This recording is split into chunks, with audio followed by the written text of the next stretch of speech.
Nous sommes sur le Oceanis 38 qui se décline en 3 versions, Daysailor, Weekender, Cruiser.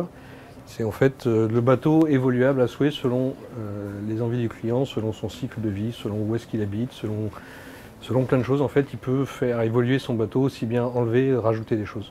En fait, on est parti du principe que selon l'offre, donc Daysailor, Weekender, Cruiser, Daysailor navigue seulement quelques heures sur son bateau.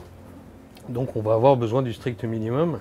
On n'a même pas d'arceau, on n'a même pas de plage de bar arrière. Enfin, c'est vraiment, on fait de la voile plaisir, facile, rapide. Et après on a la version Weekender qui, elle, permet de plus faire évoluer son bateau jusqu'au cruiser. Et le cruiser, c'est la version classique de son bateau. Donc on peut très bien choisir un bateau vide, un peu comme on voit aujourd'hui.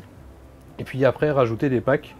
Tous les modules qui peuvent s'installer après peuvent se faire le mieux c'est par le concessionnaire, mais aussi par le client. Par exemple pour la cloison, à 2 personnes, on arrive très bien à faire ça en une demi-heure, donc c'est pas compliqué, c'est juste des boulons, c'est pas très complexe. On peut très bien ne pas avoir de cuisine, on a juste un évier et son frigo. Donc du coup on a une grande banquette en face, donc vraiment un loft. On peut très bien ne pas avoir ses rangements, on peut très bien ne pas avoir sa table à cartes, ses cabines arrière équipées. On peut avoir une table qui fait à l'intérieur et à l'extérieur et non pas une grosse table polyester. C'est toutes ces petites choses-là qui font que le bateau, selon son utilisation et aussi selon son budget, on arrive à avoir un chouette bateau. Alors, niveau performance, on gagne environ 500 kg sur la version Daysailor par rapport à une version cruiser à peu près équivalente en termes d'options. Le bateau est un peu plus performant que l'ancienne génération au Oceanis 37, même si c'est le même architecte.